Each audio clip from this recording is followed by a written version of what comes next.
So, like, last night in bed, like that's probably why Marty had that conversation with Trish, is like, I was breaking my heart into the duvets. And he... Like, I literally couldn't control my emotions.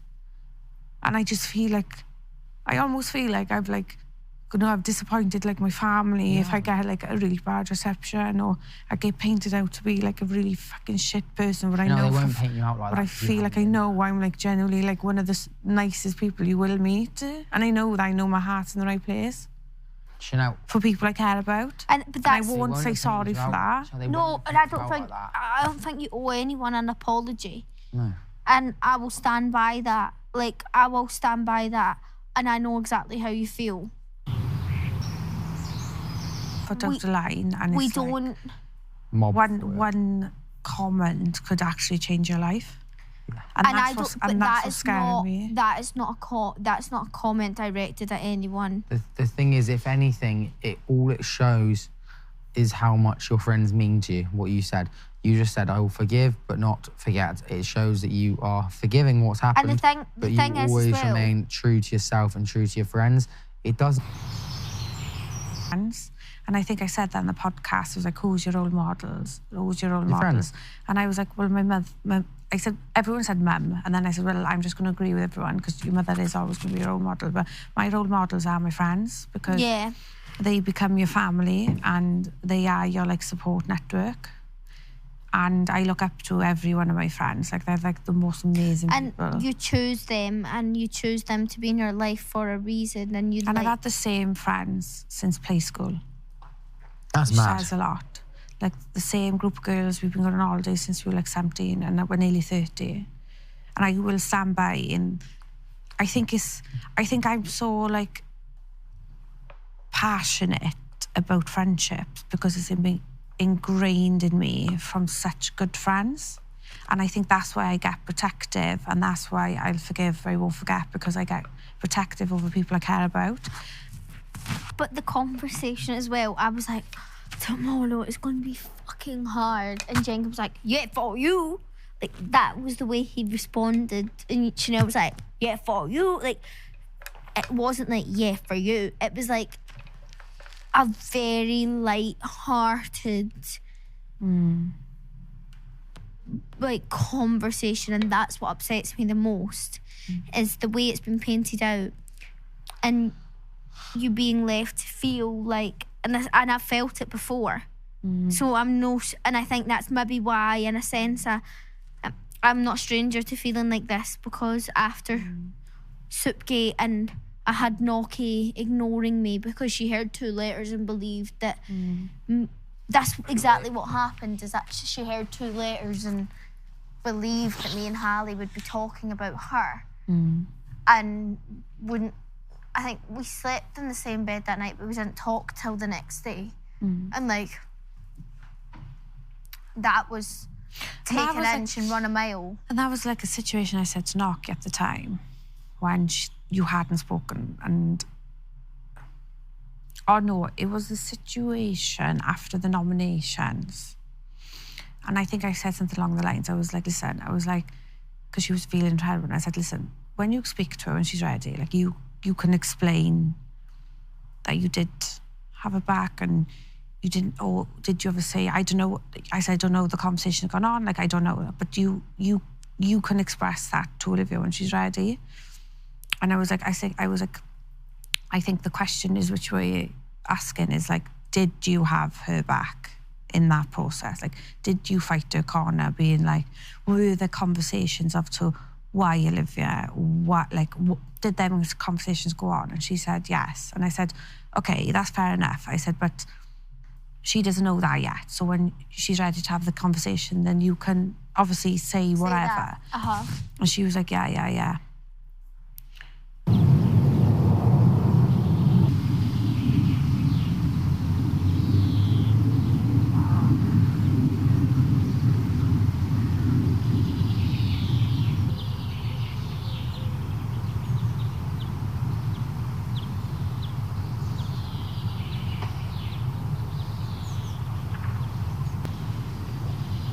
Retreat. Like, I tried. I know the bam, bam, bam, bam, bam, bam, bam. Well, yeah, that's very. Thanks for helping me see that, because I didn't see that before. Thank you. Cheers. just that girl. Jeez. It's good, all this reflection. It's actually good. Today's been so therapeutic for me. I went And people to say, diary, like, I had to say. why do we always have to have deep conversations in the house? Guys, But I give think me they a actually drink, are please. important. You know? Yeah. Like, they actually are because it's like, It's therapy. maybe the ones who... Yeah. But in that case, I just feel like it's so against each other. Giving encouragement at the same time will be considered as adding pressure to someone. So in that case, before people giving encouragement or compliment, people and everyone will start to think, does this person able to accept it, or does this person would consider it as a burden? And if this person consider this as a burden, will this person tell me or not? And also as a label thing. Sorry, let me land. So it's no, it's the same thing. It's still the same question. When I leave a comment to this person, will this being considered as giving a label to this person, or I'm just being open with my expression, with my feeling? It's like Paul is open to his expression. This is his point of view. That's why he gives a comment on Noki in public. Yeah. But that be considered as a label. Same as you leave your expression based on Paul's behavior, and it becomes a label. Yeah. But does that also influence the fact that people should be open to express their feeling? Does that make sense? It absolutely makes sense. And this is where it becomes an individual thing. For example, as friends, we're still getting to know each other. So there may be some things that I say to you that in your culture, I may be encouraging something that you've been trying to get away from. Do you understand? And I may not know that. No idea exactly, to know. exactly. This is where we say it's not a blame thing. Yes. It's a conversation thing. Yes. And this is why if I was to say something to you, that makes sense. and you can say to me, actually, in China, that's seen as an offense. Yeah. I can't say, oh yeah, but I didn't mean it as an offense. Yeah. I have to accept and say, oh, you know what, I'm really sorry. What I meant is, and clarify that. Yes. So it's never a point of, oh, this is your fault, because I didn't understand that. Not strengths. What's for those people who are not comfortable to say it back, say actually, because maybe for me, sometimes I would just think, it's just a compliment. Yeah. For those people, I think it's gonna be a large amount of people. Probably it's more like self tension. Do you know what I mean? No. Because when I think it's not necessary to say it back, like when you tell me I'm strong, and then I explain, actually I'm not that strong every day. Yeah. It's just not worth it. I just take it as a compliment. Yeah. But I don't. Yeah. But. Oh, that might. In your emotions. But I don't add extra tension on myself to think so I was like, oh, thank God I'm not doing there's this. Mine was this the biggest expectation fucking I need to emotional reach. response today. Maybe this is But I one didn't thing really as expect well. that to be. And also felt when you like, say oh my it God, back, at least if how Matty many does people it. can accept it? And I'm not one to but that's have the thing. cried before in It the house. depends on or like how you've nothing like that. experienced I it. know, So yeah. you're not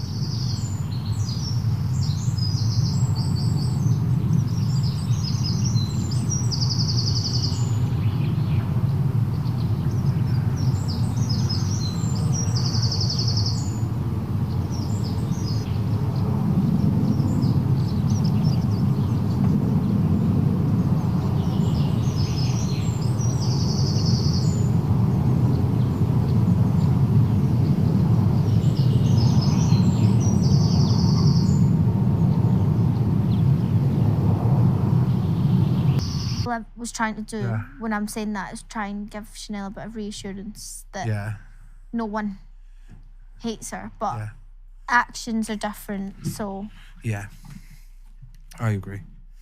Actions speak louder than words. I just feel really bad, and I think because I've now spoke to Trish and I'm at peace with me and Trish, I don't want you guys to think that I'm trying to appease anyone else and be stuck in the middle either. No, I agree. I think... Because I don't want to be that middleman either. For me, I didn't think... I went to Trish and I called truce. Like, not called truce. She assumed I was calling truce. But what I was saying is, let's wipe the slate clean. And that's like from the bottom of my heart, that's what I have done, and that's For what I wanted to yourself, do. yeah. I didn't want to cling on to any preconceived notions that I may have had, because in a way, me saying about the 4-week thing, I think a part of me did have her in my mind as well, because I know that I have judged her actually quite harshly and wrongly. And I said that to her, like, from my point of view as well. That was in my 5. So do you know after...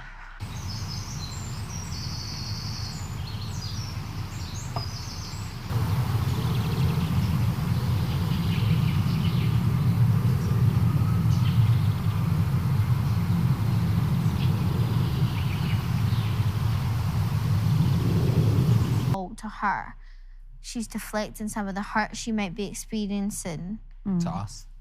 on us And mainly Chanel. in a sense, and that's not fair. But if that's helping her cope, and at the time us maybe deflecting about Paul helped us cope, then so long as when you're on the outside world you see it for what it is, then I don't think I really don't think that anything major has happened. For me, like in that situation with the Paul and Trish's argument, he never got that conversation of why she thought that. It was in the last moment before he got booted and he got It was too close to the call. that he had to go up to her. But I did say... You really made me face my fears, and I actually fear for my time in here if you weren't here. That's why in that week 3 I was When I really fear. When I first cried in the house, the first thing I was like, "Where's Trish? I need to go and tell her." I was like, "You'll be so proud of me." I was so proud And of like you. you sort out all our problems and our grievances and our issues. Like you're the one who can like help see a different perspective. I literally, in the diary room, I literally always talk about like, "Oh well, if that happens, I'll just book another appointment with Trish in the mezzanine."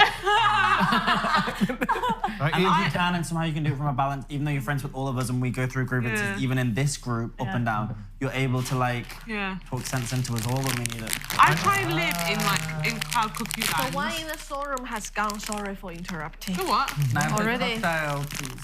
Yes. Everyone wants the crocodile. But anyway, I try and live in cloud cuckoo land and pretend like there aren't any problems in my life. And Trish is like, can you? And I'm like, I did that to Jordan as well. I can feel Jordan be like, "Oh, I'm trying to pretend everything's okay." Yeah, same. And she just keeps bringing me back. I know, Trish, you make me realise I'm not perfect. I live my head in the clouds. I'm like, everything's fine and dandy up here. There's no drinks wars and there's no divides. Blah, blah, blah, blah. And then she's like, can you just... And Trish is like... Because it's naturally okay to acknowledge these uncomfortable things. I'll just have one. And you like to acknowledge uncomfortable things. I You really like to sweep them under the carpet. I really thought I could like hold my breath until the end of this experience. Then I made it too far to keep holding my breath. And then I was like, oh crap, I'm gonna have to acknowledge all the negativity. You know, to be on mosquito again. I'm fine. Have you got some? I'm good, thank you, Dime. Everyone got some? Okay. Yeah. Mine definitely got some. You collected all the face. Did you split the... She always give me things that she thinks is healthy. So that's why I was thinking, it's already given me a first impression that vegetable is something healthy, but not tasty. That's why my mom would always remind me to have it. So that's left me a first impression that I don't want a vegetable. Yeah. However, one day I just realized pak choy is delicious. What is? Pak choy, no. I thought it was pak choy. Pak choy I love pak choy. so delicious. What is that? It's so nice. Oh my That's what you get in the Asian supermarket. Yeah, and then I started to love vegetable, and I blame my mother. Why you always try to push me to eat it? Why it's so delicious? She could just not push me. Yeah, so because my parents, some like it's like a common thing that parents prevent kids to eat sugar candies. That's why it makes them want it more. Exactly. When you open a gate for them, they can.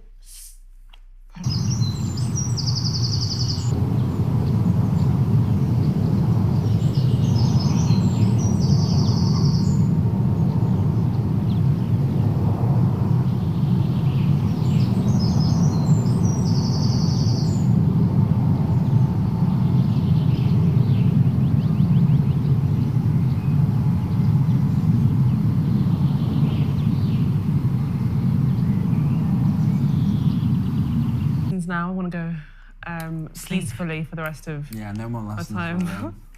Stop teaching me lessons, Big Brother, every day. Trish, stop teaching me lessons. Yeah, Trish. Every day I think I'm done, and then there's another lesson around the corner. Can we not just be bad people for once?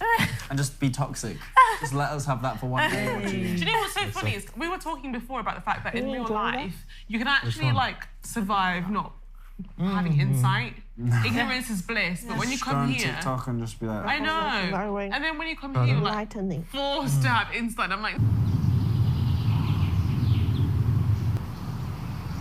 We had some good questions. We did. And I tell you what, my response was absolutely beautiful to that.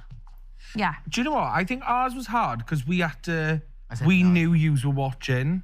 You did. It was My answer funny. was no, from You were sick funny. fuck. Right, what was your answer to that? To what? She got to spend the first I thought you were funny. We said, Jenkin, whoever arranged it, she should. I said, but I for thought I me, was quite serious I would in never that let them have a podcast.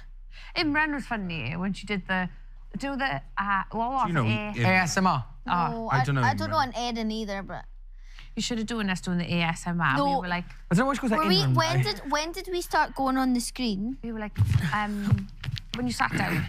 When we like straight off the bat. Did you see me go like that with the water and start gargling it? And No. Jordan was like, "Oh Christ!" No, we didn't do that. Yeah, I actually really enjoyed doing that with Jordan, actually. He's actually quite funny on a podcast. But when I was there, I just felt like, I could imagine Jordan doing a podcast and I could imagine you doing it, and I was like the loose lemon, like, well, what you have to remember, guys, like... It was that minute where there was just dead silence. I was like, silence is bad. But no, the weirdest thing was, do you know Jordan's joke? There was something about a joke. Couldn't tell you what the fuck the question was because I was daydreaming just after like this. There was and I was like, oh, I should be listening. And then you looked at me to answer and I was like... There was one question about Tom or Howlin. So the question was something along the lines of like, what's the most romantic thing you've ever done for a girl? And obviously Tom has spoken so much about like how he's not romantic and how he struggles with that side in Reba. And Yinran said something like, it's not sometimes like materialistic things. It could just be the case of like, a good morning message. Or then I was like, yeah, sometimes it could be like in the middle of the day, like, how's your day? Like just being attentive, basically, we're trying to say. And I was like, the thing is, Tom, is not, not messaging me in the middle of the day to ask me how the day's going. It's, or no, I said something like, yeah, Tom, you can give him a message in the day and not a message what time you're finishing work. I wish we got to see them though. I'm annoyed that we didn't get to. Yeah, because it must have been quite nice to sit down on like on a night time and watch To be fair, I was rinsing Tom on there. Wasn't I? I was rinsing you a little bit on our podcast. I really felt the pressure knowing that they were all watching. But when I said that was my ick, I wasn't actually because it was all relative to what was going on. Yeah, you brought it up. Just questions plucked out of thin air. You were like saying, were there two... Not about meshing and what time you finish work. It's not what time you finish work. Is that cream still on the floor? No. So me and Jordan sorted. And then it was like, one of the questions was, who would you snog in the house? He said Jenkins. And why? The thing is... Did you say that? Cop out. Cop out? So you left your Jenkins cop out? No, I didn't say that. Confidence. No, he said because you would be very passionate or something. What did you say? It was hilarious. I said, we've seen how he uses his tongue. I'm sure it'll be passionate. He's done you. And I'm there like, Tom is so good. I should proud of him, Tom. You can do it. The thing is, Tom, I would have said you that you're the only one I would snog in his house, but then I was like, that would be fucking awkward. So what did you say? Matty. I was just like, I've never kissed anyone before in my life, so I was like, technically, I need lessons before I can just like, Oh my God, Chanel, we're so tactical. No, see, as I was pouring out a glass of wine for Noki, I went, and we go, Noki, she was like, thank you, Sister Olivia. Because obviously I was like, I think you'll think I'm a maniac, but I'm actually a nun. Yeah.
me and Yunron, it looked very different. Henry, in real life, right, when I'm in Tesco and I can't reach something on the shelf, I'm like to the closest guy that I can see who's tall, I'm like, I actually can't reach that on the shelf. Like, please, can you help me, like, reach that? And, like, they're loving it. And I'm happy to give them that moment to be, like, for me to be a damsel. Yeah. And also she said it rule number 13. Yeah. Rule number 13, being a hypocrite.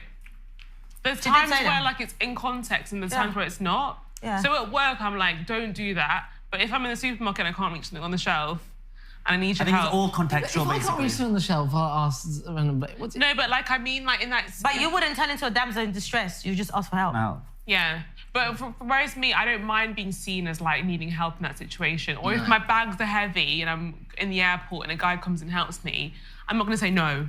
I will be a hypocrite in that moment and be like, thank you so much. Like, oh my God, that's so like helpful, blah, blah, blah, blah. Yeah. That is rule number 13. Like, there's context. So even like the young lady in the woods or whatever on a walk, I'm so happy to be called that.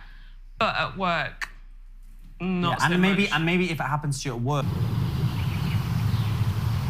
Food critics, and they're like, why is there like a 20-something? Yeah, it's the same not like thing. Yeah. Old people. But I'm like, yeah, it's just because I'm different to. But And you may should be so indifferent to embrace it, like, that. yeah. And do you know what? Even like when I worked in the engineering firm, and even now when I work in finance, I always go to work looking glam because that's who I am. And if you judge me for it, I will challenge you to adjust yourself as opposed to just adjusting myself. Like, it's annoying when you get people making assumptions about you because of the way that you look or the way that you are. But you shouldn't adjust yourself for that. People should like learn from it. But I also understand when people make mistakes and like don't read it properly. Like I'm just like whatever. But I try and stay strong in my like in who I am. And if people want to judge based on that or do differently, then whatever. But sometimes it is annoying. Yeah, it is. If you're calling someone like, oh, hello, young lady, out of a lovely, respectful thing, amazing. But if you're saying it to belittle their, say, credentials, then it can be a bit like, oh, like, no, I'm actually a consultant doctor, not a young lady, excuse me. You would never say that to them. You wouldn't say, hello. If I walk in the room, no one's like, hello, boy. I'd be like, who are you talking to? Like, I'm your doctor. Like, what are you on about? So, I mean, no one would ever has said anything like to me, but hello, young girl. And it's like, who are you talking to? You know, like it, because it's not ever felt for me that way, I can empathize why girls can be. Sorry, you know I wanted to say something. But I just think I think that's the time we should stand out for ourselves, but just we can't change others' view and others' rights to leave comment, and especially when they didn't experience the same thing and they think it's just a random or even friendly thing. So label like strong young lady and happy, positive shouldn't be a scary word to use. No. But and it's not supposed to be. And that's what I'm saying. Then we need to adjust what we see as strong. You know, if we find ourselves only labeling people who are not showing emotional vulnerability as strong, maybe there's a way we need to see strength rather than stop saying the word strong. Do you understand what I mean? Yeah. If we find ourselves constantly always calling men who don't show softer emotions as strong, then maybe we need to encourage men who do show vulnerability as strong. It's not necessarily about getting rid of the word strong, it's how we use it. Yes. Do you understand what I mean? Yes. And that's something we can always speak about because we've seen the impact of how it turns out. Yeah. Can you see how, I think this is a very good example, the whole young lady thing. Yeah. People taking offence of that.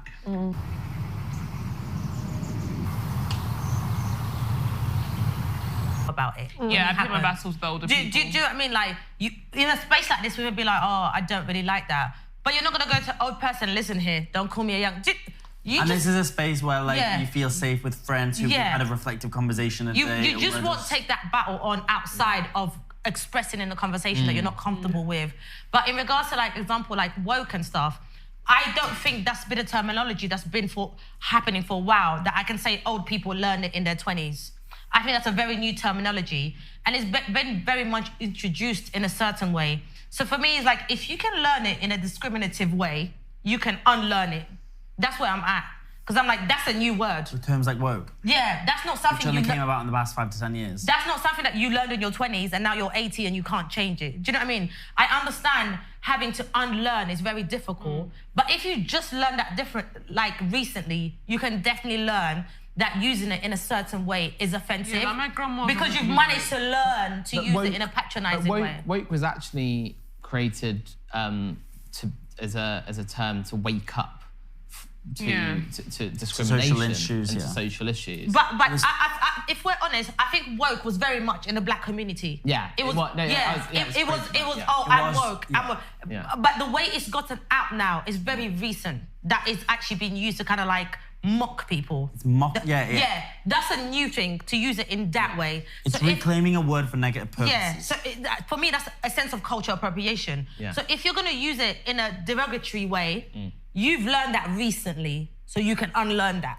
Because that's not something that's been in your mind for over 30 years, and you're struggling to adjust that's it. a really good You've measure. learned that very recently. And snowflake. So I'm not going to allow you. It's like, for me, if I realise you've learned racism recently, you better unlearn that.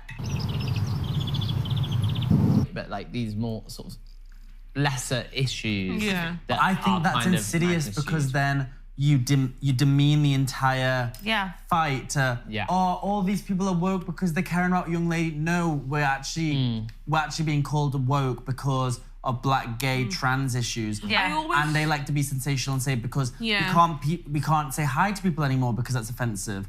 Like, I always try not but I can to also like understand why you're saying it's a minefield. But I feel like Sorry, woke Alfie, is sorry being for labelled as everything because that's not the reason why people are called woke. It's almost like rubbing out the reason why there's actually the meaning and of attaching woke. it to the menial reasons. Yeah, and attaching it to ridiculousness. Like these menial reasons, these smaller reasons why we're talking about now. This is actually the first time I've ever had a conversation with anyone about like things like young lady and strong ever. But it's only because I didn't know young lady was offensive until just 5 minutes ago. Yeah, but also even for me, or can be in certain situations, even certain though contexts. I know Not the effects of young lady that I felt. I don't really talk about them because it's not a big enough issue for me to talk about. And I do think it's like my responsibility to not be entertained by those small issues and to really stay focused. I think in a lot of the woke conversations, it's an attempt to distract you from the big things. And